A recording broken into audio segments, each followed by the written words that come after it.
Welcome to Uttam online. আজিৰ ভিডিঅ'ত আছে মহামায়া মন্দিৰ আৰু মহামায়া স্নানঘাট মন্দিৰ। গতিকে পলম নকৰি আহক আৰম্ভ কৰোঁ।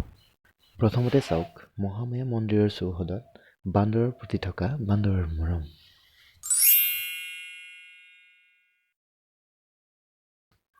ৱাহ, হোৱাটছ টাচিং।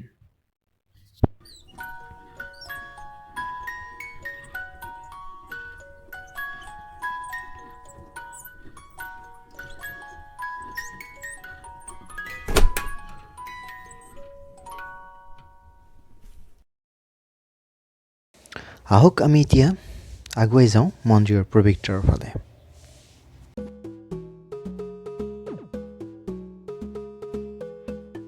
এয়াই হৈছে মহামায়া মন্দিৰ। মই আপোনালোকক মন্দিৰটোৰ চৌপাশ দেখুৱাবলৈ চেষ্টা কৰিম। এয়া বান্দৰ দেখিছেই, বান্দৰ ভয়ো আছে অৱশ্যে। মোবাইল যদি কেনেবাকৈ দাঙি নিয়ে আৰু চেচেই গছৰ ওপৰ পোৱাবগৈ।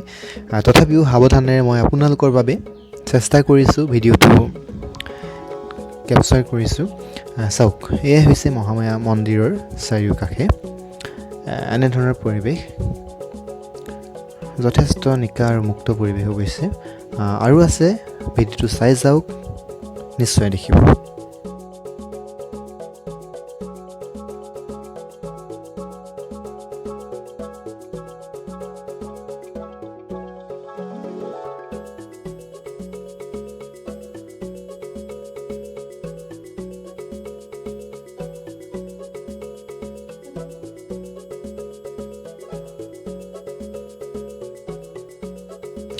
মন্দিৰটোৰ পৰা অলপমান ওপৰলৈ উঠি আহিছোঁ আমি। চাওকচোন, মোবাইলৰ কেমেৰাই কিমান ঢুকি পাইছে নাজানো, কিন্তু এক বিশাল চিৰসেউজ পৰিৱেশ। মন প্ৰাণ মানে কৰি দিব কিবা এটা। চাওক, আকৌ দেখিলোঁ এয়া মাকেই নে দেউতাকেই নাজানো আৰু কিমান মৰম বা কি কৰিছে এয়া, ভাল লাগিছে চাওকচোন।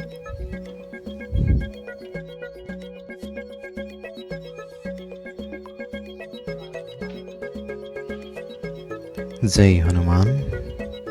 হনুমন্তৰ এই বৃহৎ মূৰ্তি মহামায়া মন্দিৰৰ ওপৰতে আছে।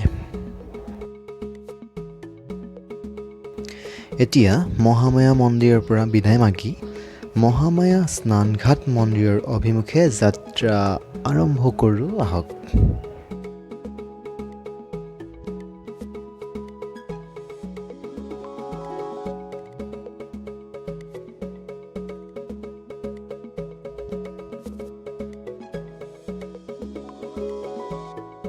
এই পঢ়ি চাওক, চাওকচোন, বা কি সুন্দৰ কোটেশ্যন।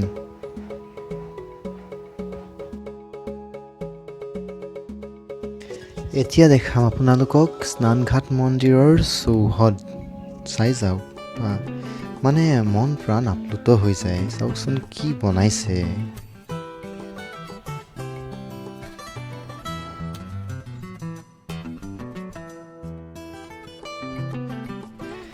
এই যে গছজোপা, এবাৰ ভালদৰে লক্ষ্য কৰকচোন আপোনালোকে। এজোপা প্ৰকাণ্ড গছ, যেন বহুদিনৰ পুৰণি প্ৰকৃতিৰ সৃষ্ট এজোপা গছ। সেই গছটো প্ৰকৃতিয়ে সৃষ্টি কৰে ন, কিন্তু আচৰিত নহ'ব, এয়া হ'ল মানৱ সৃষ্ট এজোপা গছ। ইয়াৰ ভিতৰত গছজোপাৰ ভিতৰত মন্দিৰ।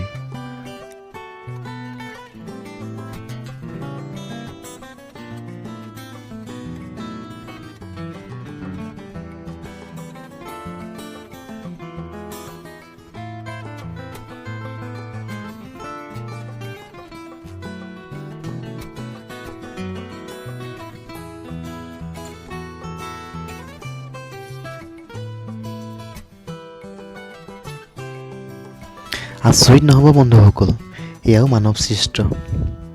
ইয়াৰ ভিতৰতো মন্দিৰেই আছে। যথেষ্ট অন্ধকাৰ অন্ধকাৰ যেন লাগিছে। আহকচোন সোমাই যাওঁ। সঁচাই অন্ধকাৰহে ভয় লাগিছেচোন। তথাপিও আপোনালোকক দেখাবৰ বাবে প্ৰয়াস কৰোঁ, যিমান পাৰোঁ চাই যাওক। আন্ধাৰ বাবে ইয়াৰ ভিতৰত থকা মন্দিৰটো মই আপোনালোকক দেখাব পৰা নাই দেই, চুৰিৰ কাৰণে।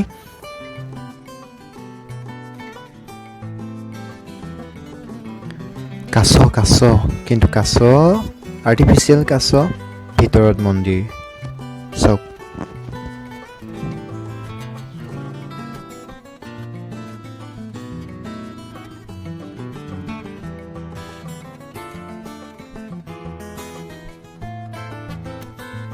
এই মন্দিৰটো ক'ত আছে মই আপোনালোকক কোৱাই নাই নহয়।